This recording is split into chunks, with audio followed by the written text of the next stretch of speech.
anteriormente en Las Tunas y estamos llevando a cabo lo que es el movimiento para la evangelización mundial. Creemos que Cuba está en el tiempo del Señor y sabemos que este es el tiempo para ustedes. Hemos venido de diferentes naciones para poder compartir la palabra de la Biblia, el evangelio de la Biblia, el evangelismo de la Biblia y el fin de la Biblia. Así que esta mañana queremos agradecer que cada uno de ustedes estén aquí y que podamos escudriñar la palabra de Dios y poder entender cuál es ese evangelio de la Biblia, cuál es ese evangelismo de la Biblia y cuál es el fin de la Biblia también. Así que vamos a estar usando mucho la Biblia esta mañana y yo le invito a que usted tenga su Biblia abierta para que podamos verdaderamente entender lo que Dios nos quiere decir a través de su palabra. Estamos acá, personas de Corea. Hay un grupo de hermanos misioneros coreanos y pastores coreanos que están en la parte de atrás. También hay pastores de México, misioneros mexicanos también están aquí con ustedes esta mañana. Hay personas que vienen también de Chile, también de Argentina, creo que no vino el hermano, no vino. Tenemos chilenos y también tenemos un equipo de hermanos guatemaltecos y un hermano salvadoreño. Así que estamos aquí, una hermana de Miami también y un hermano de Colombia. ¿Ya? Estamos aquí para poder compartir con ustedes lo que estamos haciendo. Somos un equipo, el equipo de la evangelización mundial, que está entrando a diferentes naciones de la tierra para proclamar que Jesús es el Cristo, el evangelio de la Biblia. Así que esta mañana yo le voy a invitar a que de verdad camine con nosotros y que podamos aprender en la mañana y la tarde, la parte de la tarde que tengamos, a aprender acerca de este movimiento de la evangelización mundial y entender verdaderamente cuál es el evangelio de la Biblia, cuál es el evangelismo que la Biblia nos enseña y también cuál es el fin de la Biblia, ¿ya? Así que estaremos un buen tiempo con ustedes en este día y el día de mañana, me parece también, para poder compartir esto que el Señor nos ha entregado por gracia, lo queremos dar por gracia. Quiero decirle que estamos dejando nuestra familia, estamos dejando nuestras congregaciones también, estamos dejando nuestros trabajos, estamos dejando todas nuestras naciones por venir a compartir con usted esta palabra. Así que esperamos verdaderamente encontrar buena tierra aquí para que esta palabra caiga en buena tierra y que dé su fruto, el fruto abundado según la palabra del Señor, ¿verdad? Mi nombre es Mario Lenin Ayala, soy un pastor en Guatemala y estoy acá por ya segunda vez que visito Cuba y bueno, es un gozo para mí poder compartir la palabra del Señor. Yo voy a compartirles esta mañana completamente el tiempo de toda la mañana, así que me van a tener que aguantar un buen tiempo, ¿verdad? Agradezco de verdad su paciencia, el que me pueda aguantar. Vamos a desarrollar dos temas. Voy a desarrollar primero un tema y luego daremos un tiempo para que los hermanos canten unas dos alabanzas y luego continuaremos con el segundo tema. Así que sin más preámbulo, quiero entrar a presentar el primer tema que lleva por título el núcleo de la Biblia. Y quiero empezar explicando qué es lo que la Biblia enseña acerca del Evangelio. El Evangelio de la Biblia tenemos que entenderlo muy claramente. Y cuando vamos a 2 de Corintios capítulo 4 y versículo 4, me gustaría que usted lo abriera, por favor, abriera su Biblia en 2 de Corintios capítulo 4 y versículo 4. Vamos a leer ese versículo ahí esta mañana para poder empezar este tema acerca del núcleo de la Biblia. Amén. Cuando lo tenga, por favor dice amén y vamos a leerlo todos juntos a la cuenta de 3. Yo voy a contar y usted va a leer ahí en su versión lo que dice 2 de Corintios capítulo 4 y versículo 4. ¿Está listo? 1, 2 y 3.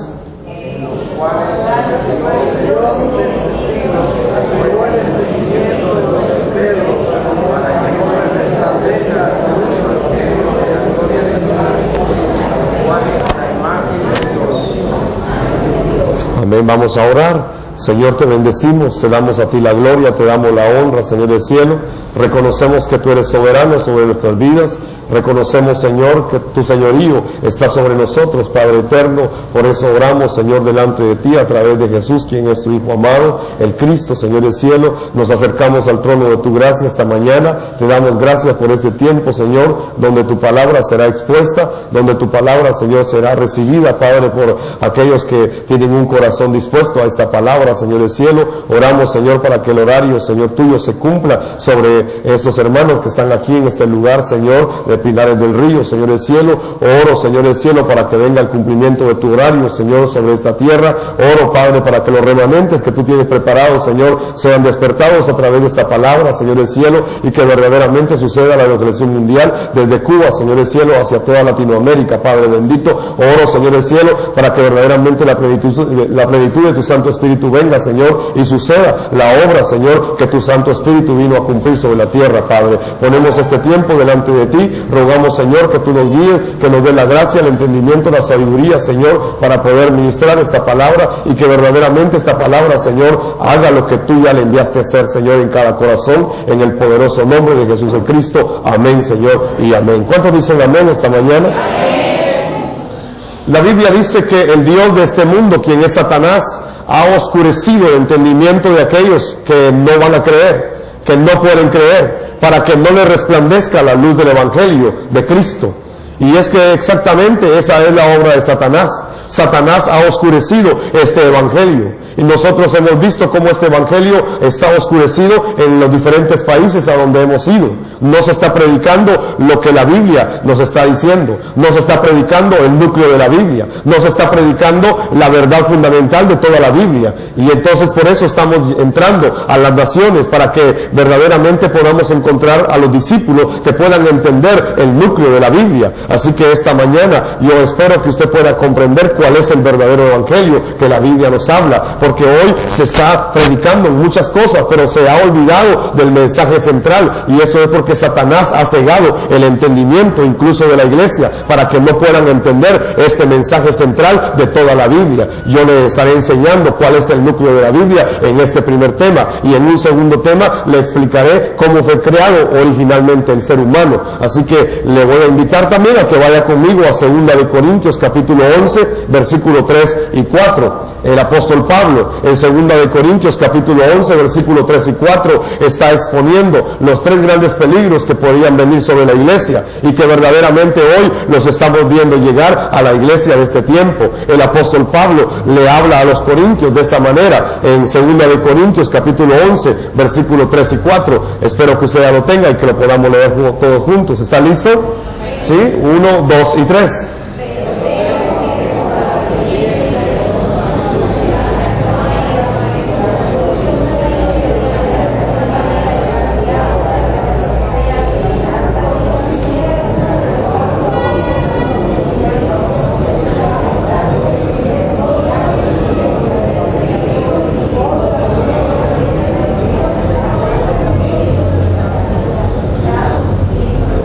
Este pasaje nos dice que en el principio Eva fue engañada por la serpiente, ¿ya? Que la astucia de la serpiente engañó a Eva. Y de igual manera el apóstol Pablo está diciendo que él teme que de igual manera la iglesia también hoy sea extraviada de la verdad en el Cristo, y que se empiecen a seguir a un Jesús diferente del que la Biblia enseña, o que se empiece a seguir un evangelio diferente al que la Biblia enseña, o que se siga un espíritu diferente al que la Biblia enseña. Esos son los 3 peligros que el apóstol Pablo está hablando en este pasaje. Y exactamente cuando nosotros recorremos el mundo podemos darnos cuenta que estos 3 peligros están atrapando a la iglesia de hoy. Se está predicando mucho, pero de verdad se ha olvidado la palabra de Dios. Se está predicando de muchas cosas alrededor de la palabra de Dios, pero no se está predicando la verdad central de la palabra. No se está predicando el núcleo de la palabra. No se está predicando que Jesús es el Cristo. Esa verdad quedó oscurecida vida.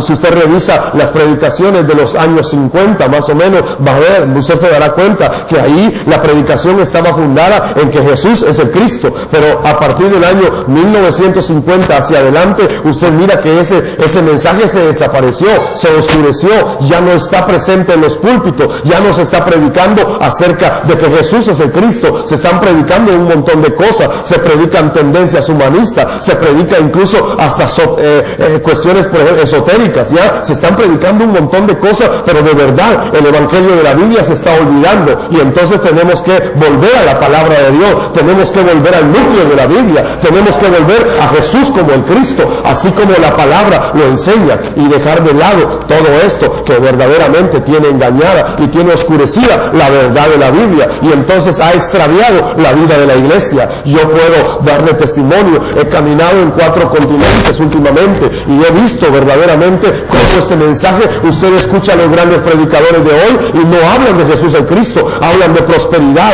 hablan de abundancia, hablan de la unción, hablan de sanidades, hablan de milagros, pero se han olvidado del núcleo de la Biblia, se han olvidado del fundamento de la Biblia, y no podemos perder el fundamento. Tenemos que volver a la palabra de Dios, tenemos que volver al origen de la Biblia, ya tenemos que volver a Jesús el Cristo.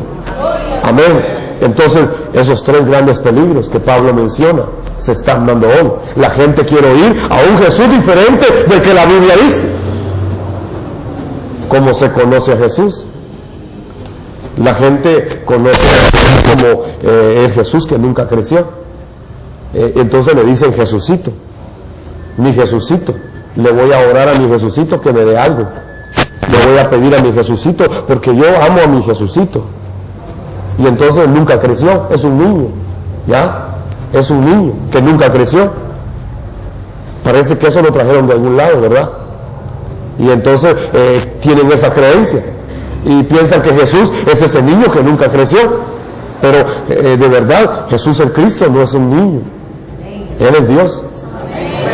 Y entonces hemos olvidado ese principio. Otros más hablan del Jesús histórico, ¿ya? Y hablan sí hubo un hombre llamado Jesús y sí lo conocimos, hemos sabido de él, dice que hizo grandes cosas en Israel, ¿verdad? Y tienen esa idea del Jesús histórico, pero verdaderamente no lo conocen como el Cristo. Otros más dicen, sí, es el que murió en la cruz, ¿verdad? Y sí, ese fue el que fue clavado en la cruz y parece que murió por mí, pero yo no tengo muy clara la historia, pero murió en la cruz. Y entonces lo conocen como el que murió en la cruz y que nunca se bajó de la cruz, ¿verdad? Y entonces lo tienen que cargar en la cruz siempre. Unos más vienen y dicen, no, él murió en la cruz, pero también resucitó. Y entonces lo celebran, ¿verdad? Porque resucitó. Pero la verdad de la Biblia, que la Biblia enseña, es que Jesús no solamente murió en la cruz, sino que también resucitó y también fue ascendido y ahora está a la diestra del Dios Padre, ¿ya? Así que es el Jesús glorificado y ese es Jesús el Cristo, el cual la iglesia necesita entender y conocer hoy. Por eso hay que volver a la Biblia, porque hemos perdido el fundamento. Y entonces dice Pablo en 1 Corintios capítulo 3 y versículo 11, ese es un versículo muy conocido, ¿ya? 1 Corintios 3:11, es muy claro cuando dice, porque no se puede poner otro fundamento que el que ya está puesto. No podemos poner otro fundamento que el que ya está puesto, el cual es Jesús el Cristo. En las versiones del oso, en las versiones, incluso la Reina Valera de 1569, usted puede revisarla, no le estoy diciendo nada que no sea verdad, usted puede ir y corroborar y va a darse cuenta que no decía Jesucristo, sino que decía Jesús el Cristo, pero la traducción ha cambiado y entonces la gente cree hoy en Jesucristo, pero no entiende qué es Jesucristo. Nosotros hemos preguntado, ¿y quién es Jesucristo? ¿Y por qué es Jesucristo? ¿Ya? Es más, aquí le podría preguntar a usted, ¿y qué es eso de Jesucristo? ¿Ya? Y entonces, no porque usted sepa un nombre, verdaderamente conoce al portador del nombre. Usted puede escuchar un nombre de alguien y puede conocer el nombre de alguien, pero puede que usted solamente conozca el nombre, pero no conozca quién es el portador de ese nombre, ¿ya? Y entonces muchos dicen, sí, Jesucristo. Y entonces hemos encontrado muchas respuestas, ¿ya? Hay gente que dice, sí, ese mensaje nosotros ya lo sabemos, ¿ya? Y ese es el que predicamos. Pero verdaderamente cuando profundizamos acerca de quién es Jesús el Cristo, no entienden quién es Jesús el Cristo. No han entendido la obra del Cristo. Y hablan de Jesucristo. Y entonces alguien en algún lugar dijo, sí, es que Jesús es su nombre y Cristo es su apellido. ¿Ya? Y así es como lo entienden. Así de oscurecido está el mensaje de Cristo, ¿verdad? La iglesia no está entendiendo, incluso los que debiéramos saber no estamos entendiendo qué significa Jesús el Cristo. Y entonces la traducción lo contrajo y dejó Jesucristo, pero realmente las versiones originales y más antiguas dicen Jesús el Cristo. Es más, yo cargo aquí en mi iPad, cargo la versión Reina Valera de 1569 y le puedo demostrar que dice Jesús el Cristo y no dice Jesucristo, dice Jesús el Cristo. Pero ¿por qué se perdió el mensaje de Jesús el Cristo? Porque la misma traducción fue cambiada también y llegó a nosotros y entonces hablamos de Jesucristo sin entender la obra del Cristo. ¿Ya? Entonces el fundamento está siendo oscurecido, el fundamento está siendo quitado. Y el apóstol Pablo dice, no es posible, no se puede poner otro fundamento que el que ya está puesto. ¿Y cuál es el fundamento? Es que Jesús es el Cristo, ¿ya? Jesús es el Cristo. Y quiero explicarle qué significa Cristo. En el Antiguo Testamento usted va a encontrar que se habla del Mesías. Y la palabra Mesías está en hebreo y está en el idioma hebreo y traducido al español significa ungido. Mesías quiere decir ungido. Y en el idioma griego lo encontramos como Cristo. Cristo en el idioma griego es eso. Para el español, ungido. Eso significa que Mesías y Cristo es lo mismo. Amén. Mesías y Cristo es lo mismo. Entonces en el Antiguo Testamento vamos a encontrarlo como Mesías y en el Nuevo Testamento lo vamos a encontrar como Cristo, ¿ya? Pero Cristo y Mesías significa ungido, ¿ya? Ungido, es el ungido de Dios. Entonces Jesús es el Cristo, el ungido de Dios, el Mesías prometido, el que iba a venir, pero que ya vino también, pero que viene nuevamente. Amén. Ese es otro punto, porque hoy ya nos está predicando de que Cristo viene. En Guatemala, le hablo de Guatemala, que es mi país, allá se han levantado algunos que se llaman apóstoles, ¿ya? Y entonces ellos están enseñando que ya Jesús ya no viene, que ya no viene por la iglesia, porque entonces sería un escapismo de la iglesia, ¿ya? Entonces ya no viene. Y eso es lo que están enseñando ellos, ¿ya? Pero la Biblia sigue diciendo que Él va a venir nuevamente, ¿ya? Por eso estamos volviendo a recordarle a la iglesia y a los discípulos de esta palabra que verdaderamente Cristo viene nuevamente. No solamente ya vino, sino que viene nuevamente. Así que le voy a dar 2 pasajes de la Biblia en este momento. Son 2 pasajes que yo quiero clavar en su corazón esta mañana. Si estos 2 pasajes le quedan clavados en su corazón, yo ya me puedo ir. Amén. Y lo voy a invitar a que abra su Biblia entonces. El primero está en 1 de Juan 5:1. Sí trajo su Biblia, ¿verdad? 1 de Juan 5:1. Si no trajo su Biblia, por favor busque a un convertido por ahí cerca y dígale, usted que ya es convertido, ¿será que puedo leer la Biblia con usted? 1 de Juan 5:1. ¿Sabe cuál es la obra más grande que Satanás quiere hacer en su vida? Que usted no lea la Biblia nunca. Porque cuando usted no lee la Biblia no entiende lo que es la obra del Cristo. Y entonces cuando no entiende la obra del Cristo, entonces Satanás lo mantiene cegado siempre. Y mientras usted esté cegado, aunque vaya a una iglesia, a Satanás lo tiene tranquilo. Porque usted no ha entendido la palabra de Dios. 1 de Juan 5:1. ¿Lo tiene? Lo vamos a leer todos juntos a la cuenta de 3. 1, 2 y 3.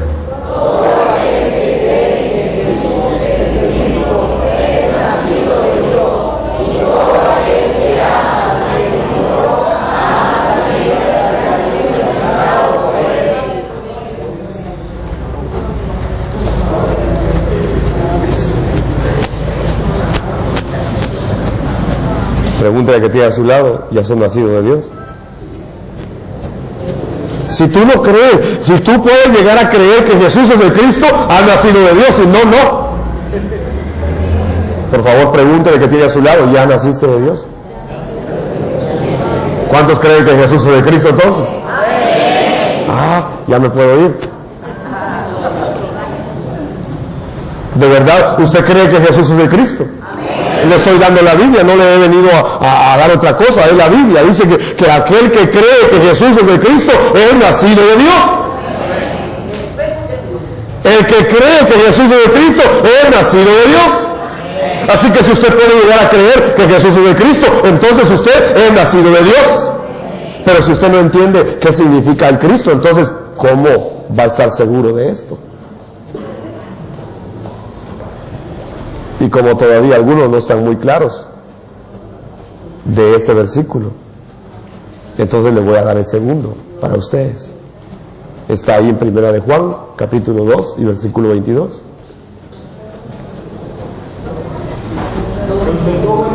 2:22 de 1 de Juan. 1 de Juan 2:22, ahí mismo. ¿Ya lo encontró? Bueno, vamos a leerlo entonces. Voy a contar a 3. 1, 2 y 3.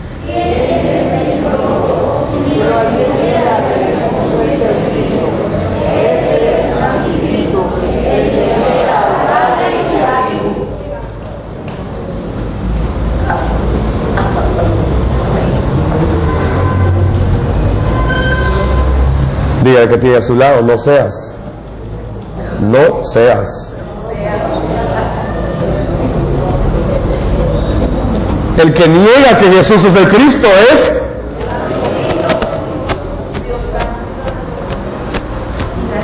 tal vez hasta el día de hoy usted nunca había leído bien esta palabra.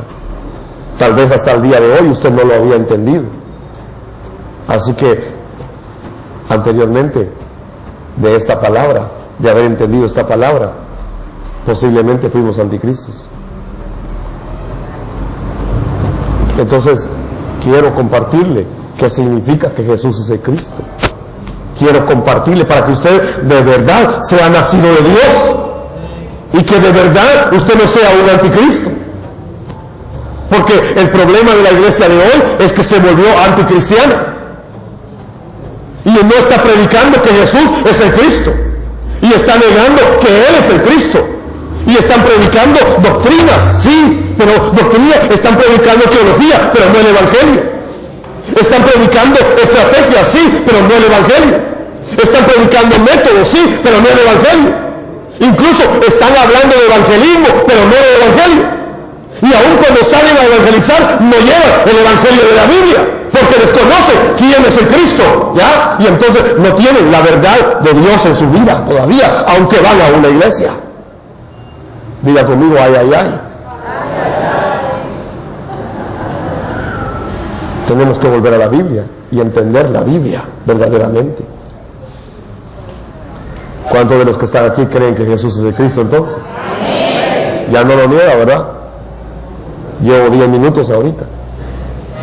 Así que en 10 minutos ya le cambié su teología.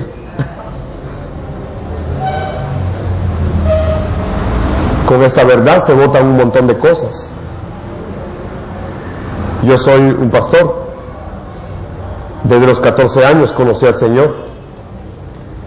Y a los 2 o 3 días yo empecé a predicar en los buses de Guatemala. No sé qué prediqué, pero prediqué. Y después prediqué muchos años. Y después de más de 30 años de predicar la palabra de Dios, me di cuenta que yo no conocía el núcleo de la Biblia. Pasé por muchos seminarios en diferentes países. Me formé teológicamente, me formé académicamente también. Pero de verdad, en ninguno de ellos yo entendí quién es el Cristo. Es más, solamente en una lección de un seminario, yo leí una hoja que hablaba de los 3 oficios del Cristo. Y de ahí no entendí nada más. Y después de predicar más de 30 años, me di cuenta que yo, aunque estaba predicando Biblia, no estaba predicando el fundamento de la Biblia. No estaba predicando el núcleo de la Biblia. Por eso tenemos que entender la palabra del Señor. ¿Para qué fue escrita la Biblia? ¿Cuál es el objetivo por el cual Dios permitió que la Biblia nos llegara a las manos? Hay uno solo. Hay un solo propósito. Hay un solo objetivo por el cual Dios permitió que la Biblia nos llegara a nosotros. Hay un solo propósito. Yo quiero que usted vaya conmigo a Juan capítulo 20 y versículo 30 y 31. Juan 20, 30 y 31. Y quiero que lo lea conmigo esta mañana. Yo lo voy a leer primero en mi versión y usted lo leerá en su versión. Versículo 30 de Juan 20. Los discípulos vieron a Jesús hacer muchas otras señales milagrosas, además de las registradas en este libro. Pero estas se escribieron para que ustedes continúen creyendo que Jesús es el Mesías, el Hijo de Dios, y para que al creer en Él tengan vida por el poder de su nombre. Voy a contar a 3 y usted lo lee. 1, 2 y 3.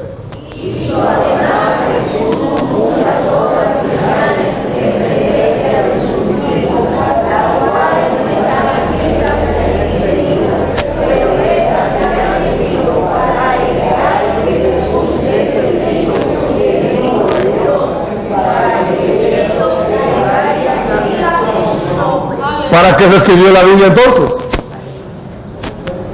¿Para qué se escribió la Biblia? ¿Para que creamos que hay que hacer señales? ¿Para que creamos que hay que hacer milagros? No, se escribió para que creamos que Jesús es el Cristo. Vuélvalo a leer si quiere, ¿ya? Estas se registraron, estas se escribieron con un propósito, ¿ya? Hubo muchas señales, hubo muchos portentos, hubo muchas maravillas, ¿ya? Pero la Biblia se escribió para que creamos que Jesús es el Cristo, el Hijo de Dios, y al creer en su nombre tengamos vida. ¿Para qué se escribió la Biblia? Tiene un solo propósito. Para que creamos que Jesús es el Mesías, es el Cristo, el Hijo de Dios. Entonces, ¿cuál es el núcleo de toda la Biblia? ¿Cuál es el mensaje de toda la Biblia? ¿Para qué se escribió toda la Biblia? ¿Será que ahora hay que dejar el Antiguo Testamento porque ya no nos sirve? ¿Y solo hay que creer en el Nuevo Testamento? ¿O para qué se escribió toda la Biblia? La Biblia es la palabra de Dios. Fue escrita por más de 1000 años en diferentes lugares de la tierra. Participaron cerca de 40 autores, algunos muy preparados y otros sin ninguna preparación. Se escribió en 3 idiomas, en arameo, en hebreo y en griego. La Biblia se compone de 66 libros, divididos en 2 partes, el Antiguo y el Nuevo Testamento, también conocido como el Antiguo y el Nuevo Pacto, ¿verdad? Todo eso lo sabe usted, o al menos como cristiano lo debe saber. Pero quiero decirle que antes de Jesús y en el tiempo de Jesús, sobre la tierra, no existía la Biblia como usted la tiene hoy. No había un libro como el que hoy tenemos. No estaba la Biblia como nosotros la tenemos hoy. Y entonces en el tiempo de Jesús y antes de él se conocían 3 partes que componían lo que nosotros llamamos el Antiguo Testamento solamente.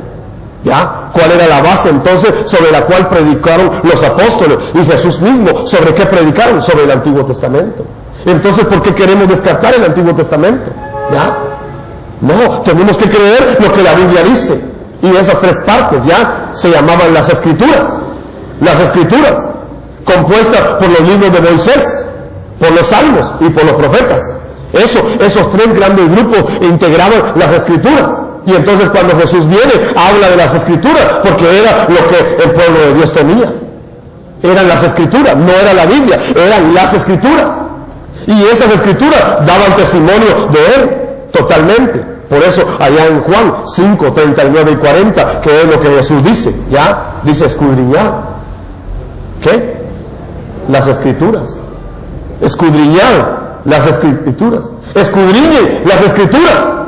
No estaba hablando de la Biblia, estaba hablando de Moisés, de los salmos y de los profetas. Escudriñen las Escrituras, porque les parece a ustedes que en ellas, ¿qué? Hay vida eterna. Pero esas Escrituras, dice, todas esas Escrituras me señalan a mí. Me señalan a mí. Entonces, ¿de quién hablaba las Escrituras? De alguien solamente, de Jesús como el Cristo, el Mesías. Amén. ¿Alguien está agarrando el mensaje esta mañana? Entonces dice Jesús, escudriña las Escrituras y bien les parece que ahí hay vida eterna, pero de verdad todas las Escrituras me señalan a mí. Sin embargo, dice el verso 40, ustedes no quieren venir a mí para recibir esa vida. Entonces la gente de hoy quiere la Biblia, quiere la bendición, pero no quiere a Cristo. Quiere el milagro, quiere la sanidad, quiere el portento, quiere la siguiente añadidura, pero no quiere a Cristo. Yo estoy bien con lo que mi Biblia dice, pero no quiero oír del Cristo. Es que solo oír del Cristo es un problema, ¿verdad? Qué aburrido sería solo oír de Cristo y de Cristo y de Cristo. ¿Ya? Yo le quiero decir que llevo año y medio predicando en mi iglesia que Jesús es el Cristo. ¿Y de qué predico el martes? De que Jesús es el Cristo. ¿Y de qué predico el jueves? De que Jesús es el Cristo. ¿Y de qué predico el domingo en mis 2 servicios? De que Jesús es el Cristo. ¿Y de qué voy a seguir predicando toda mi vida? De que Jesús es el Cristo. Porque si pierdo el fundamento, de verdad pierdo el Evangelio, pierdo la palabra. Antes predicaba otras cosas, pero llevo año y medio predicando de que Jesús es el Cristo. Entonces tenemos que volver a la Biblia. Quiero explicarle entonces el núcleo del Antiguo Testamento. ¿Cuál es la verdad central del Antiguo Testamento? El Antiguo Testamento se compone de 39 libros, agrupados en los libros de Moisés, los Salmos y los profetas. Y los profetas están los profetas mayores y los profetas menores. Pero surge la pregunta, ¿de quién hablan todos estos libros? ¿Cuál es el mensaje central de todo el Antiguo Testamento? ¿Acaso hay un mensaje central en todo el Antiguo Testamento? Claro que sí. Y es el mensaje de que el Mesías, de que el Mesías va a venir y vendría a salvar. Y entonces eso es lo que llamamos el núcleo del Antiguo Testamento. Y está desde Génesis hasta Apocalipsis, el mismo mensaje. Así como Dios trazó un pacto eterno sobre toda la historia de la humanidad, de igual manera trazó un núcleo sobre toda la Escritura, sobre toda la Biblia, sobre toda la palabra. Tanto el Antiguo Testamento como el Nuevo Testamento tienen el mismo núcleo, es la misma línea, hablan del mismo mensaje. ¿Y cuál es ese mensaje? Que Jesús es el Cristo, el Mesías que habría de venir y que ya vino y que vendrá nuevamente. No hay otro mensaje. Entonces, perder el núcleo de la Biblia, perder el mensaje de la Biblia, es perder el Evangelio de la Biblia. Si no predicamos ese mensaje, podremos predicar un montón de cosas, pero nos habremos olvidado del fundamento de la Biblia. Y entonces, aunque prediquemos Biblia, no estaríamos predicando el Evangelio de la Biblia, el Evangelio original. Usted sabe que cuando usted hace un documento original, no puede haber otro original. Un documento es original y de ese usted puede sacar muchas copias, se van a parecer al original, pero en realidad no son el original. Son muy parecidos al original, pero original solo hay uno. Y el mensaje original de la Biblia, el Evangelio original de la Biblia es uno, no es otro, aunque hayan muchas copias, aunque se parezcan mucho, pero si no se tiene el fundamento de verdad, no se tiene el Evangelio de la Biblia. ¿Y cuál es ese fundamento?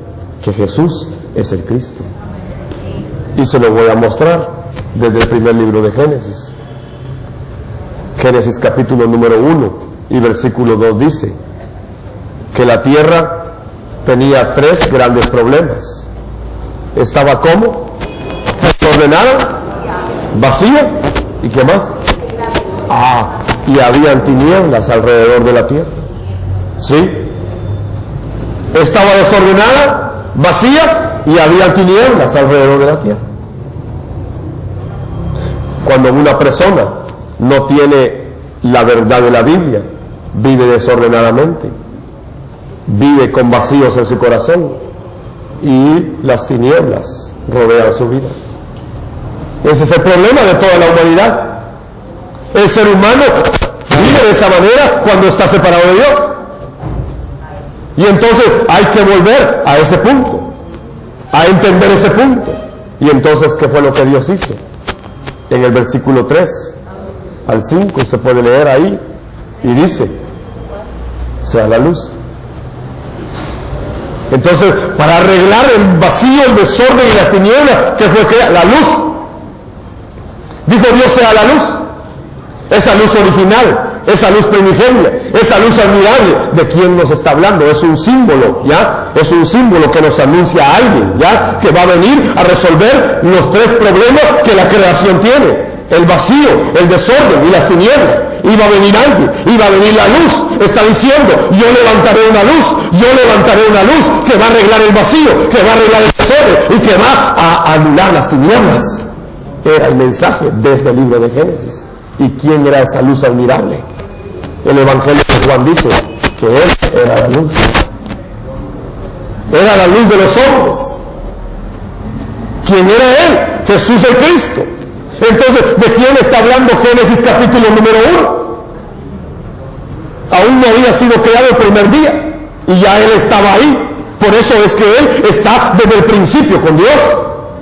Él ya estaba ahí y no podía ser después, tenía que ser antes del primer día, antes de que terminara el primer día. Ya Dios estaba diciendo, se va a levantar el Mesías, la luz admirable, que resolverá los tres grandes problemas, el vacío, el desorden y la tiniebla.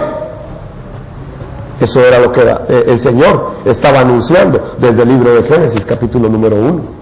Pero vaya conmigo al capítulo número 3 de Génesis. Y usted va a encontrar ahí, en el versículo 15, que se habla de la simiente de la mujer. Génesis 3:15, ¿verdad? ¿Sí lo tiene? Amén. ¿Quiere leerlo? Voy a contar a 3. 1, 2 y 3.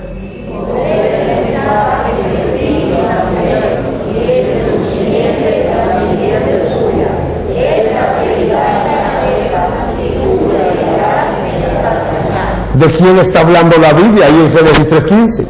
¿Quién es esa simiente de la mujer? ¿Acaso no es el Mesías que habría de venir? ¿Ya? Y aquí se conoce este versículo, los teólogos lo han llamado el protoevangelio, el origen del evangelio. Entonces, ese es el evangelio original. ¿Ya? Ese es el origen el protón del evangelio, donde surge todo, ¿ya? Es el protón, donde revienta todo, donde sale todo. Este es el evangelio original. ¿Y de quién está hablando el protón del evangelio? ¿De quién está hablando el inicio del evangelio? ¿De quién está hablando el origen del evangelio? Está hablando de un solo mensaje, la simiente de la mujer que habría de venir, y esa simiente es el Mesías, Jesús el Cristo. Por eso es que cuando se pierde el evangelio original, se pierde todo. Ahora, ¿por qué la Biblia desde Génesis está hablando de ese evangelio original? Usted lo va a escuchar más adelante, pero resulta que ahí en el libro de Génesis 3 usted va a encontrar los tres grandes problemas que vinieron sobre toda la humanidad y la creación. Génesis 3:1 nos habla de que Satanás existe y el ser humano no lo pudo derrotar. Satanás engañó al ser humano. Génesis 3:1. Génesis 3:6 nos habla del segundo problema. Entró el pecado, y el pecado entró a la raza humana y se extendió a todas las generaciones, ¿ya? Y ningún ser humano puede perdonar el pecado original. Y el tercer problema está en Génesis 3:23 y 24. Como Dios es santo y el hombre había caído en pecado, entonces tuvo que separarlo de su presencia, y el ser humano quedó separado de Dios. Y entonces esos tres grandes problemas son los que el Mesías vino a arreglar. Vamos a profundizar más adelante sobre eso, pero ahora se lo dejo así solamente, para que entienda de quién está hablando la Biblia cuando habla de la simiente de la mujer. ¿Y por qué se iba a levantar la simiente de la mujer? Porque había que solucionar el problema de toda la humanidad y de toda la creación. Pero le voy a dar otro ejemplo ahí mismo en Génesis. El hombre pecó, y entonces ¿qué hizo?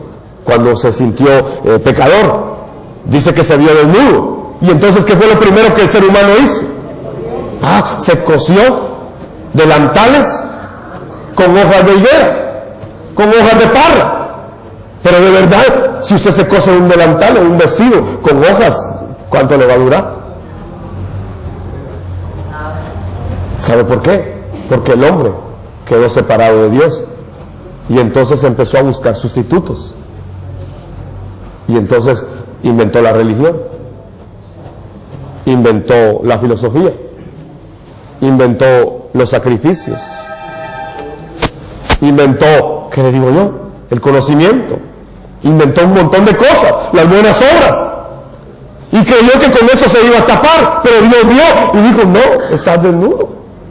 Y el hombre, aunque se había tapado con hojas de parra, de higuera, se sentía desnudo. ¿Porque estaba desnudo? Porque estaba alejado de Dios.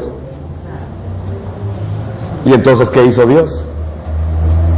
Dios dijo, yo los voy a cubrir. Y entonces sacrificó unos animales inocentes y los cubrió con pieles de animales. Esto es el Evangelio. Esto es el Evangelio. Es Dios buscando al ser humano caído, mientras que la religión es el hombre tratando de encontrar a Dios. Y entonces esos animales inocentes que fueron sacrificados, ¿a quien anunciaban? A aquel que podía cubrir nuestro pecado, pero que iba a derramar su sangre inocente para que nosotros pudiéramos estar cubiertos. Todo el libro de Génesis usted va a encontrar el mensaje repetidas veces. El arca de Noé, 120 años de predicación de Noé. ¿Y cuántos se salvaron? 8. ¿Y cómo se salvaron? A través de un arca. Y entonces venimos y predicamos del arca. Que tenía tanto de largo, tanto de ancho, tantos animales, tanto aquí. Pero no hablamos del Cristo, que es el arca. Entonces nos vamos por las ramas, pero no enseñamos la raíz. No enseñamos la verdad. No enseñamos el fundamento. Enseñamos todo lo demás. Incluso hasta dónde posiblemente está el arca, enseñamos. ¿Verdad? Y creemos que esa es la revelación de Dios. Tal vez en el monte Ararat, tal vez ahí se quedó trabada el arca, y esa es la gran revelación que tenemos. Pero de verdad no conocemos que el arca es Jesús el Cristo. El mensaje entonces del arca era que solamente a través del arca podían ser salvos. Y hoy solamente a través del arca, que es Jesús el Cristo, se puede tener salvación también. Entonces el mensaje del arca de Noé no era más que un anunciamiento de que iba a venir el arca verdadera, Jesús el Cristo.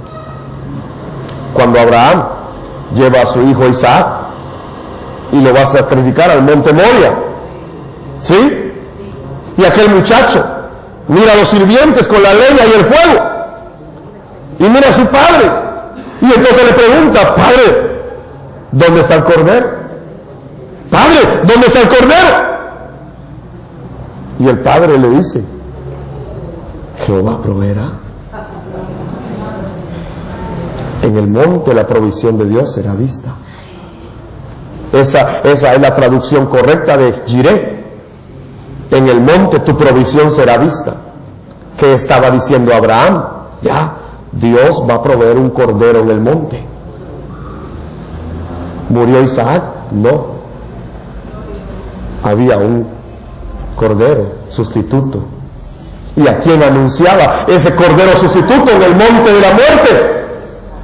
¿Acaso no ahí en el mismo monte Moria fue que se clavó la cruz también con el cordero de Dios que quita el pecado del mundo? Claro, Abraham lo sabía. Jehová se proveerá cordero. Entonces, ¿de quién nos habla el mensaje de Jehová Jireh? De que Jesús es el Cristo, el Cordero de Dios, que venía a perdonar a toda la humanidad. Si usted camina un poco más en el libro de Génesis, usted va a encontrar varios símbolos, figuras de este mismo mensaje, porque Moisés escribió acerca de él. Por eso Jesús les dijo a los que lo seguían: si ustedes creyeran a Moisés, me creerían a mí, pero no creen a Moisés, no me van a creer a mí, porque Moisés de mí habla. De mí está hablando Moisés. Pero si ustedes no le pueden creer a Moisés, no me podrán creer a mí, le decía. Ya, entonces el cordero sustituto de Isaac era él. Si nos vamos un poco más adelante, en el libro de Éxodo, usted va a encontrar varios símbolos, pero todavía me queda uno más en Génesis, me parece que está en la roca de Jacob. Se recuerda de Jacob, ¿verdad? Que va huyendo de su hermano Esaú y llega a un punto en el desierto donde encuentra una roca. ¿Y qué hace Jacob? ¿Verdad? Se recuesta sobre la roca. Y predicamos de Jacob, predicamos de lo que Jacob dice, pero nunca predicamos de la roca. Y la roca es Cristo, en quien pudo reposar. Y es la única roca en quien podemos reposar. Es Jesús el Cristo. ¿Ya? Y entonces cuando vino el sueño, Jacob vio que una escalera, donde ángeles subían y bajaban de la presencia del Padre. Y dice el Evangelio de Juan, que la escalera entre el cielo y la tierra es Jesús el Cristo. Él es la escalera entre el cielo y la tierra. Así que, ¿a quién le revelaron a Jacob entonces en el sueño? A la escalera de Dios, a la roca de Dios. ¿En quién tenía la confianza Jacob entonces? En la roca, en la escalera de Dios. ¿Ya? ¿Cuál era el mensaje de esa roca? Que Jesús es el Cristo. Él es la roca. Si vamos al Éxodo, usted va a encontrar que Israel fue libre después de 432 años de esclavitud, ¿verdad? Israel fue sacado de Egipto. Egipto es símbolo del mundo, ¿sí? Egipto es el símbolo del mundo. Faraón es el símbolo de Satanás. E Israel es el símbolo del pueblo de Dios. Y entonces el pueblo de Dios estaba atrapado en el mundo. Y entonces vino y sucedieron muchas señales. Hubo 10 plagas. Hubo bastantes manifestaciones de poder. Pero le pregunto, ¿alguna de ellas pudo salvar a Israel? ¿Sabe por qué? Porque ninguna señal salva. Ningún milagro salva. Es más, la gente recibe un milagro y cuando lo ha recibido, después se olvida de Dios. Entonces, no son las señales, no son los milagros, no son los portentos, no son las maravillas. Hubo algo que sí hizo libre a Israel, que fue cuando derramaron la sangre del Cordero Pascual y pintaron en el dintel de las puertas de su casa. ¿Cuál era el mensaje para Egipto y para Israel? Una sola cosa: de Egipto solo se sale a través de la sangre del Cordero Pascual. Del mundo solamente se sale a través de la sangre de Cristo, que puede perdonar nuestro pecado. Ese era el mensaje del Cordero de la Pascua. Entonces, ¿de quién habla toda la Biblia? El maná que cayó del cielo, el pan del cielo. ¿Sí? ¿Y quién es el pan del cielo? Él mismo lo dijo en el Nuevo Testamento, ¿verdad? Yo soy el pan del cielo. Yo soy el pan del cielo. Y entonces el maná significaba que Él iba a estar con ellos, que el pan del cielo iba a estar con ellos. Pero Israel no creía. Y la iglesia de hoy está igual, no está creyendo en que Él es el Cristo. La palabra de Dios dice también que había una roca que seguía a Israel en todo el desierto. Había una roca de donde podían beber todos los días. Imagínense, esa roca les dio agua durante 40 años. ¿Acaso murieron de sed? ¿Verdad que no? ¿No murieron de sed? ¿Acaso murieron de hambre? No, el maná caía, la roca les daba. El maná caía, la roca les daba. ¿Y quién era la roca? Era Cristo, dice Corintios. La roca que lo seguía era Cristo. La roca que lo seguía era Cristo. Nosotros ponemos a Cristo solo en el Nuevo Testamento. Es que ya está desde el principio. Por eso es el mensaje central de toda la Biblia. No es solo el mensaje del Nuevo Testamento, es el mensaje de toda la Biblia. La roca que lo seguía era Cristo. Pero Israel no podía creer. Y entonces Dios le dijo: yo lo voy a sacar.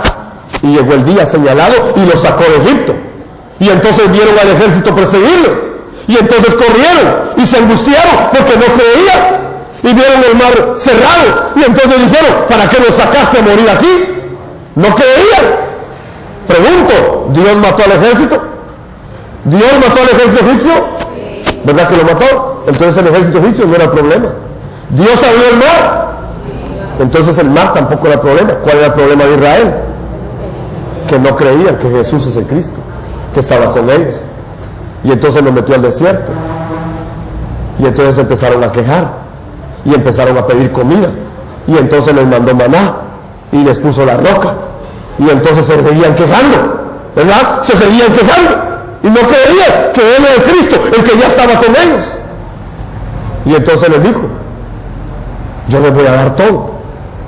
¿Acaso Israel podía sembrar siquiera una semilla en el desierto? No. Entonces, ¿qué les estaba diciendo Dios? Dependan de mí totalmente. Aprendan a creer en que yo estoy con ustedes. Pero Israel no creía. Así de grave era la incredulidad de Israel. Y entonces no podían siquiera abrir un pozo, cavar un pozo, porque no podían encontrar agua en el desierto. Entonces solo les quedaba una cosa: depender de Dios. Pero se seguían quejando. Y entonces dijeron: es que en este desierto en el día hay mucho sol. Y entonces Dios mandó una nube para que no tuvieran calor. Y entonces se seguían quejando: es que en la noche hay mucho frío. Y entonces les mandó la columna de fuego que los alumbraba, ni pagaban energía eléctrica siquiera. Y les dijo: su ropa va a crecer con ustedes y su calzado va a crecer con ustedes. Yo nunca les voy a dejar. Pero Israel nunca creyó. Hay dos cosas que hay que tomar en cuenta: la incredulidad y la ignorancia. Mucha gente perece por falta de conocer la verdad de la Biblia, de conocer el núcleo de la Biblia, de que Jesús es el Cristo. Y otros, aunque lo conozcan, son incrédulos. Así era Israel. Y entonces, aunque oyeron la palabra, aunque vieron todo, no pudieron creer, aunque lo tenían todo, pero de verdad no tenían el conocimiento de quién era el que estaba con ellos. Si pasamos más adelante en la Biblia, vamos a encontrarnos con la serpiente de bronce. ¿Se recuerda de la serpiente de bronce, verdad? Dios envió serpientes ardientes y entonces mordían a los israelitas, y entonces morían. Y Moisés se levantó a orar y Dios le dijo: levanta una serpiente de bronce. Ya, levanta una serpiente y coloca, y quienes miren a la serpiente van a cobrar vida. ¿Acaso la serpiente tenía vida? No. ¿Cuál era el mensaje para Israel?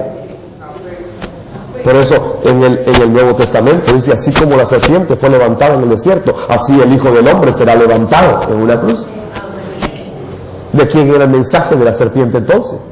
Era de que Jesús es el Cristo, el que ya estaba con ellos y que les había dado de comer muchos años y que les había dado de vida muchos años, pero no creían en Jesús como el Cristo.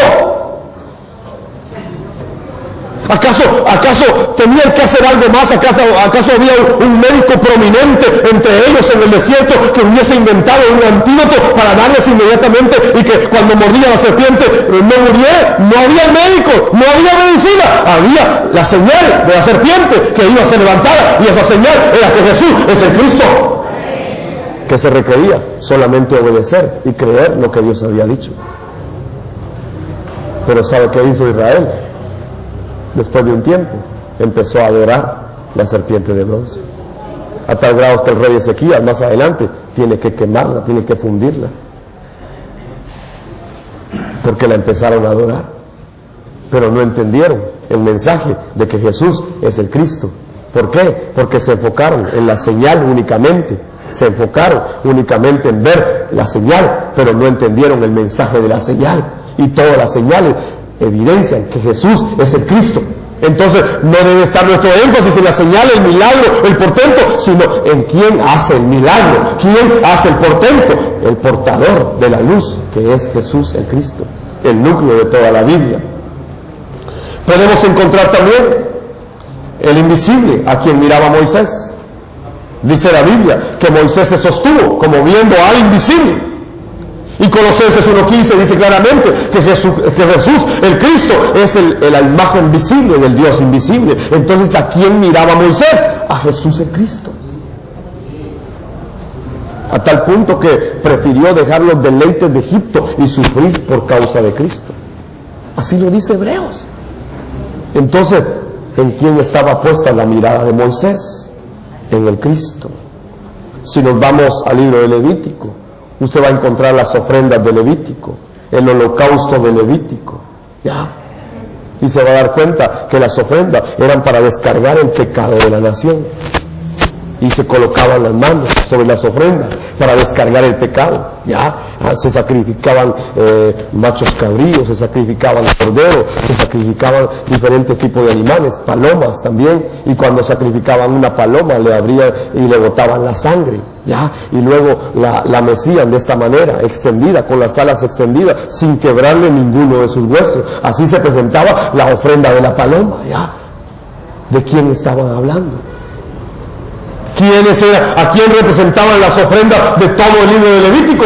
El único mensaje es que se iba a levantar la ofrenda perfecta para perdonar el pecado de toda la humanidad. Entonces podemos encontrar en toda la Biblia este único mensaje. Deuteronomio habla del profeta que habría de venir. Moisés les dice: Dios levantará un profeta entre ustedes y a él tendrán que oír, porque el que no lo escuche, Dios actuará sobre él. ¿De quién estaba hablando Moisés en Deuteronomio? Del profeta que se iba a levantar, y ese profeta es Jesús el Cristo. Podemos encontrar las ciudades de refugio también, ya cuando entraron a la tierra prometida, cuando ya estaban en Canaán. Entonces lo primero que establecieron fueron 6 ciudades de refugio, y todo homicida, ya involuntario, corría ahí y se aferraba al cuerno del altar, y una vez se agarraba del cuerno del altar, nadie le podía hacer nada, ya. ¿De quién estaba hablando eso? De Jesús el Cristo. Cuando te aferras al Cristo, nadie te puede tocar. Era el mensaje. Tenían que tener esos caminos de las 6 ciudades de refugio bien trabajados todos los años, y le dedicaban un buen tiempo del año para tener limpios esos caminos y bien trazados, porque una condición era que esos caminos estuvieran libres para todo aquel que quisiera llegar a una ciudad de refugio. Eso habla de que nosotros estamos trabajando hoy el camino para la ciudad de refugio, para la gente. Amén. El mensaje es el mismo. Jesús es el núcleo de la Biblia. Entonces ya vimos a Moisés, ¿verdad? ¿De quién escribió Moisés? Le estoy dando algunos ejemplos nomás, pero usted cuando empiece a leer Moisés, usted se va a dar cuenta que va a encontrar al Cristo por todos lados, porque ya lo va a ver de otra manera. No había entendido esto, ¿ya? Ahora vaya conmigo al libro de los Salmos. Empecemos con el Salmo número 1, ¿ya? ¿Qué dice el Salmo número 1? Ah, ¿verdad que sí se lo sabe de memoria, verdad? Yo sé que se lo sabe de memoria, porque le gusta ese Salmo, ¿sí? ¿Cómo dice? Bienaventurado el varón que no anduvo en consejo de mal, ni estuvo en silla de escarnecedores, ¿verdad? Sino que en la ley de Jehová está su delicia, y ahí, ¿qué dice? Medita de día y de noche. ¿Y qué más dice? Es como qué, como un árbol plantado junto a corrientes de agua, que da su fruto a su tiempo y su hoja no cae, y todo lo que hace, ¿qué dice? Ah, ¿verdad? Y entonces nosotros decimos: ah, ese soy yo. Sí, yo soy un hijo de Dios, yo soy una hija de Dios, y yo todo lo que hago prospera, y yo soy ese varón mentirosos. Se trata del Cristo, el único varón bienaventurado es Jesús el Cristo, el que todo lo que ha hecho ha prosperado en toda la historia de la humanidad, el que permanece firme y da su fruto a su tiempo y su hoja no cae. El que se deleita de día y de noche en la palabra de Dios su Dios. Porque usted a veces ni quiere leer la Biblia. Entonces no me diga que usted es el varón bienaventurado. Es Cristo. ¿De quién escribió David cuando habló de que su cuerpo no miraría corrupción en la tumba? ¿A quién le revelaron a David? ¿A quién le cantaba a David? Es el mismo mensaje. Y sus huesos no serán rotos, y se levantaría la raíz del linaje de David. ¿De quién estaba hablando? Los salmos hablan del Mesías, de Jesús el Cristo, que habría de venir. Si quiere ir, vayamos a los profetas también. ¿De quién hablan los profetas? Por ejemplo, Isaías está hablando del siervo sufriente, del siervo que sufre por causa del pecado del pueblo. ¿De quién está hablando? De Cristo. Isaías 7 habla que nacerá de una virgen. ¿De quién está hablando? De Emanuel. ¿Y quién es Emanuel? Es Cristo, Dios con nosotros. Entonces, ¿cuál es el mensaje del profeta Isaías? Es solo uno, que Jesús es el Cristo. Si usted puede leer, va a encontrar que otro profeta habla, por ejemplo, del deseado de todas las naciones. ¿Sí? Oseas, ¿verdad? El deseado de todas las... ¿Y quién es el deseado de todas las naciones? ¿Será algún profeta que se va a levantar? ¿Será algún prominente político? ¿Será algún prominente pastor? ¿O un prominente apóstol de este tiempo? No, el deseado de todas las naciones es Jesús el Cristo. ¿Ya? Hay un deseado de todas las naciones. ¿De quién habla Job? Cuando dice, yo sé que mi Redentor vive, y aunque Él me matare, yo en Él esperaré, porque aún de la ceniza Él me levantará. ¿De quién está hablando Job? De Jesús el Cristo. Terminamos de los profetas con Malaquías, ¿verdad? Y usted puede leer Malaquías y dice, y aparecerá el sol de justicia, y en sus alas traerá sanidad. Aparecerá el sol de justicia, y en sus alas traerá sanidad. ¿De quién está hablando Malaquías? 400 años antes de que Él viniera, Malaquías está diciendo, se levantará el sol de justicia, y en sus alas traerá sanidad. Amén. Aquella mujer que padecía de flujo de sangre durante 12 años sabía lo que Malaquías había escrito, y entonces se aferró a esa verdad de que el Mesías iba a venir, el sol de justicia iba a llegar, y que en sus alas traería sanidad. Y las alas eran los bordes de las vestiduras sacerdotales, eran lo que le colgaba, ¿ya? A eso le llamaban las alas del vestido. Por eso aquella mujer vio las alas, no vio la parte de arriba del vestido, sino que vio las alas y se acordó del sol de justicia que traerá sanidad. Y entonces dijo, si tan solo tocar el borde de su manto, yo sé que seré sana. Se había encontrado con el sol de justicia. Jesús es el Cristo. Amén. Por favor, no deseche el Antiguo Testamento.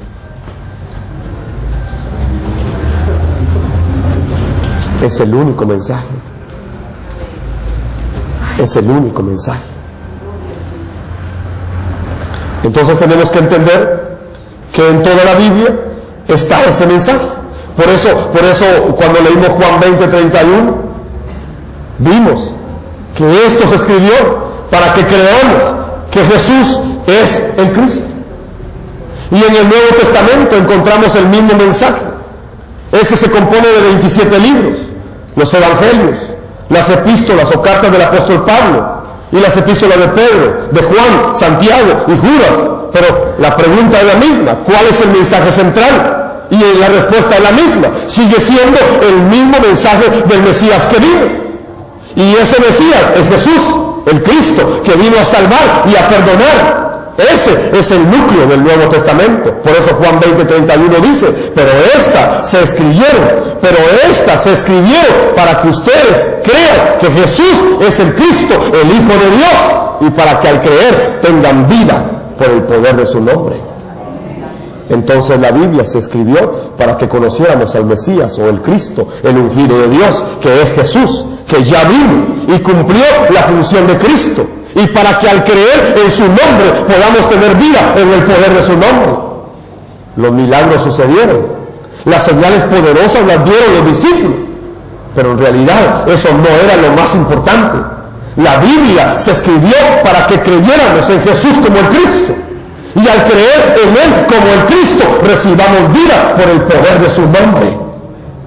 Por eso Juan 5:37 al 40 dice, el Padre mismo me envió, está diciendo Jesús, ha dado testimonio de mí. Ustedes nunca han oído su voz ni lo han visto cara a cara, y no tienen su mensaje en el corazón porque no creen en mí, que soy a quien el Padre les ha enviado.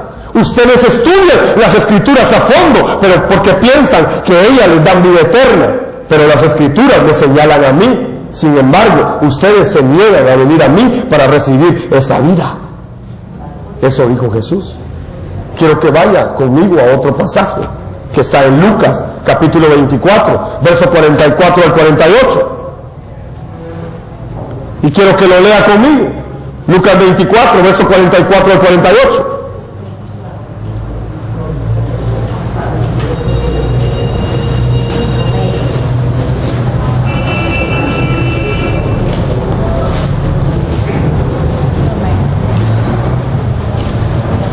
¿Cuánto tiempo tengo? ¿Hasta qué hora?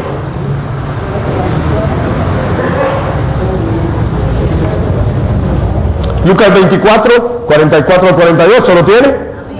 Le voy a contar a 3, usted lo lee. Son 5 versículos, ¿verdad? 1, 2 y 3.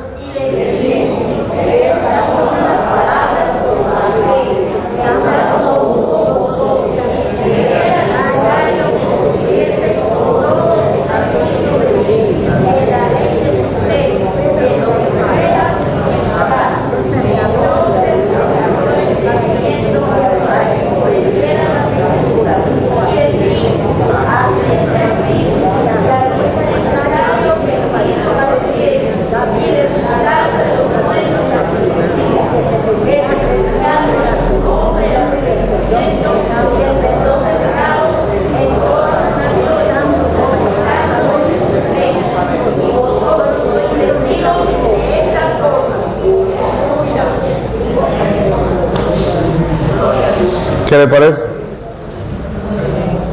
Él mismo lo dijo, ya resucitado. Yo siempre se los dije a ustedes, les digo. Ese fue el mensaje que yo le di, ¿no entendieron? Que se tenía que cumplir todo lo que estaba escrito acerca de mí en la ley de Moisés. Entonces, ¿de quién habla la ley de Moisés? ¿Será que hay que practicar el ritualismo que la ley de Moisés dice? No, hay que entender el mensaje de la ley de Moisés. ¿De quién hablaron los profetas? De él mismo. ¿Y de quién hablaron los salmos? De él mismo. Se tenía que cumplir lo que ellos habían dicho, ¿ya? Y entonces les abrió la mente. Oro para que el Espíritu Santo les abra la mente y puedan entender ustedes esta palabra. Porque de verdad es una revelación. Yo puedo pasar enseñándome muchas horas, pero si no viene la revelación de parte del Padre, ustedes no lo van a entender. Aunque lo escuchen una y otra vez y otra vez y otra vez. Ya. Entonces dice acá, también se escribió que este mensaje, ¿cuál mensaje? De que Jesús es el Cristo.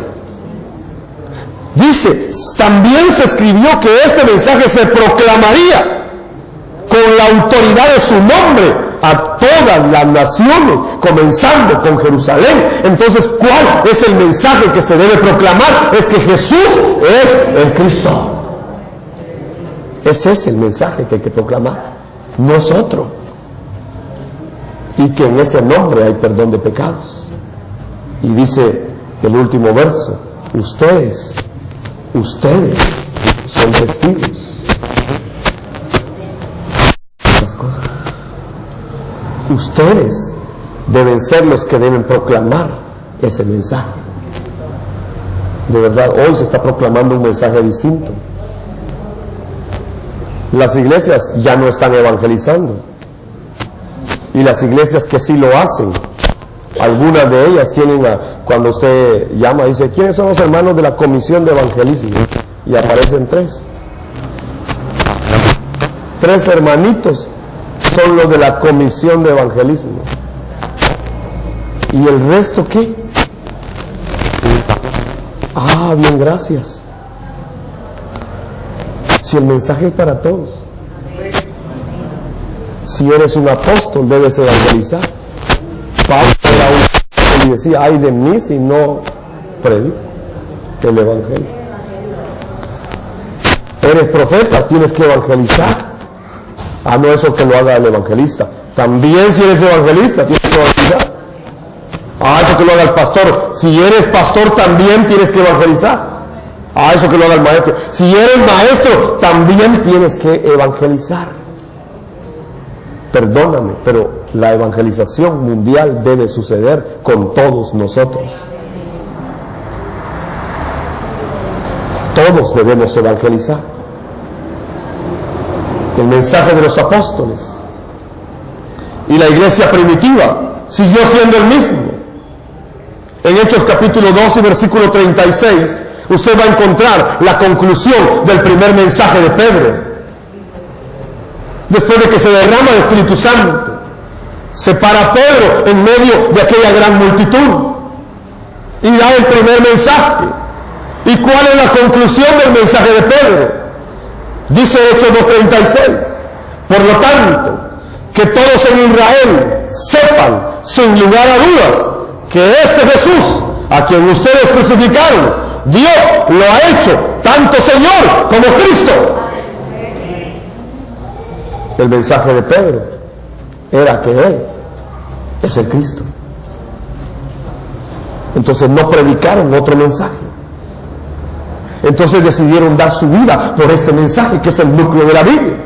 En Hechos 5:42 usted puede leer: y cada día en el templo y por casa, en el templo y casa por casa, seguían enseñando y predicando este mensaje: Jesús es el Cristo.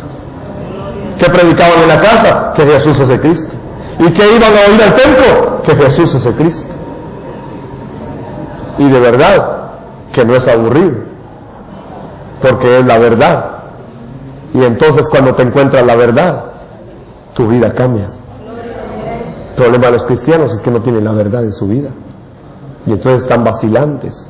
El evangelio que nos han trasladado es muy superficial, y entonces no hallamos de dónde agarrarnos, y ya nos agarramos de esta promesa, nos agarramos por aquí. Yo hablo de la fe del Facebook ahora. En nuestras naciones, que hay más acceso al internet, ya usted mira que los hermanos suben en la mañana y dice: estoy feliz con Cristo, ¿verdad? Pero usted mira en la tarde: estoy decepcionada, ¿alguien me puede ayudar? Yo le llamo a eso la fe del Face, ¿ya? Porque ¿en qué está su fe fundada? En mensajes que aparecen en las redes sociales, mensajes de positivismo, ¿verdad? Mensajes de aliento que les dan, incluso con la Biblia, y entonces agarran ese mensaje y creen que así deben vivir su fe, y entonces, como no es el fundamento de la palabra, como no es la verdad, entonces se les cae la fe nuevamente.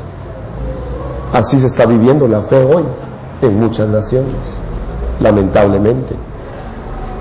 Pero aquellos discípulos, aquellos apóstoles, la iglesia primitiva, cada día en el templo y por las casas no cesaban de enseñar y de predicar que Jesús es el Cristo. Ese era el único mensaje. Puede usted ver la vida de Pablo. En Hechos 9:22 se convierte Saulo de Tarso, un hombre que perseguía a la iglesia. Y entonces cuando Saulo se levanta y se encuentra con Cristo, ¿qué pasa con Pablo? ¿Qué sucedió? Hechos 9:22 dice que la predicación de Saulo se hacía cada vez más poderosa, y los judíos de Damasco no podían refutar las pruebas de que Jesús de verdad era el Cristo. Entonces, ¿de qué predicaba Pablo? ¿Será que Pablo, hoy le voy a dar un seminario sobre la familia, mis hermanos? No. Hoy vamos a desarrollar un seminario de autoridad espiritual, mis amados hermanos. No. Hoy vamos a hacer un seminario de las 7 leyes para alcanzar el éxito en las finanzas. No. Eso es lo que la iglesia quiere oír hoy. Pero la Biblia habla del Cristo, del Cristo, del Cristo. Y Jesús es el Cristo, la verdad del Evangelio. Esto era lo que predicaba la iglesia primitiva. Entonces perdimos el mensaje, perdimos la esencia, perdimos el fundamento. Y si perdimos eso, lo perdimos todo. Entonces Pablo empezó a predicar que Jesús era el Cristo. Pero no lo predicó por 2 meses o 3 meses, no. Usted puede encontrar a Pablo muchos años más adelante con el mismo mensaje. Hechos 17, 2 y 3. Hechos 17, versículos 2 y 3.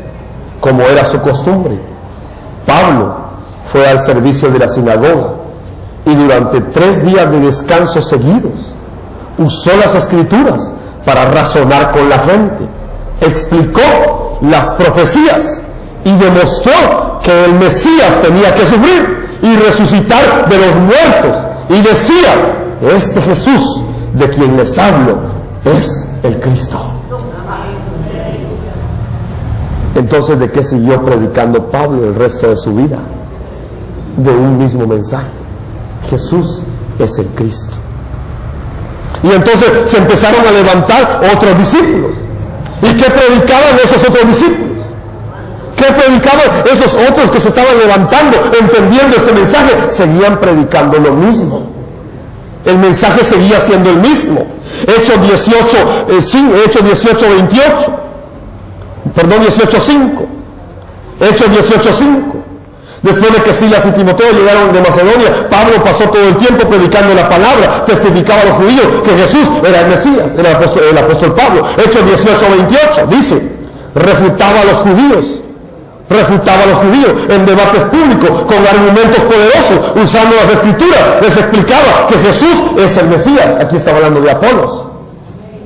Y también habla de Aquila y Priscila, que eran empresarios y habían entendido el mensaje de que Jesús es el Cristo y dieron su vida por este núcleo de la Biblia. Y entonces predicaban un solo mensaje: que Jesús es el Cristo. Ese es el mensaje de toda la Biblia. Por eso yo al principio le di los 2 primeros pasajes, ¿verdad?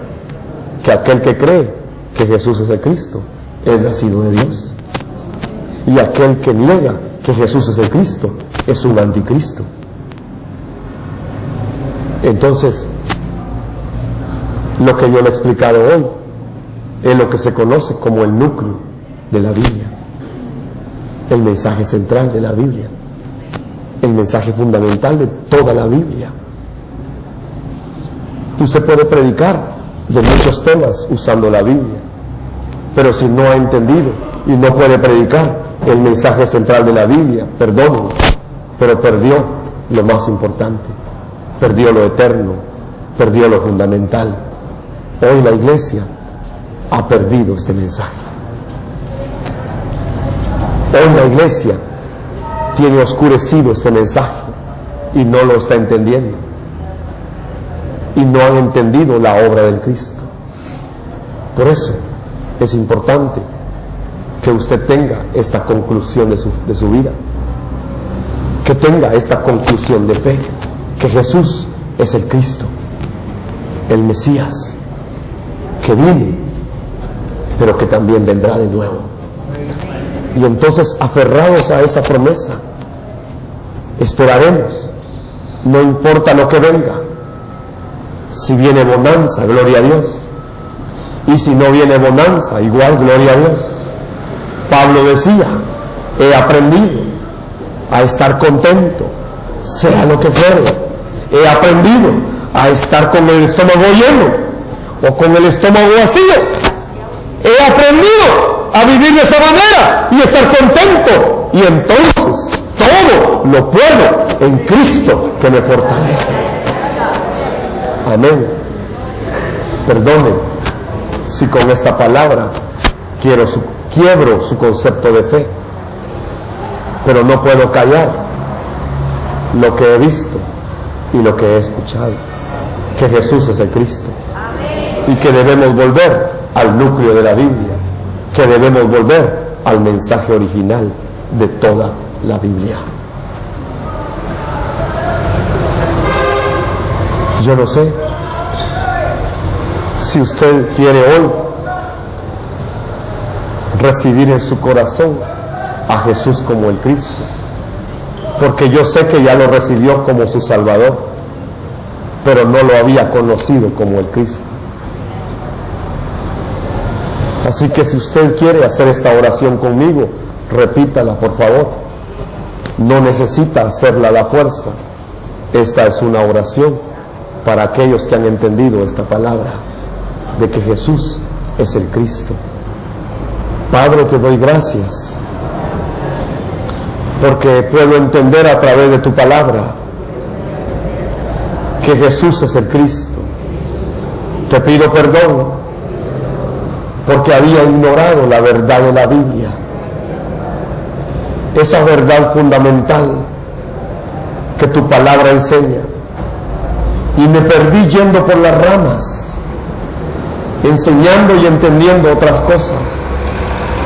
Pero hoy he entendido que Jesús es el Cristo, y yo le doy lugar en mi corazón y lo recibo como mi Señor, como el Cristo de mi vida. Y te pido, Señor, que me lo reveles cada día más y más. Abro mi corazón a esta palabra. En el nombre de Jesús el Cristo oro. Amén, Señor, y amén. Dele palmas al Señor esta mañana. Vamos a cantar con los hermanos.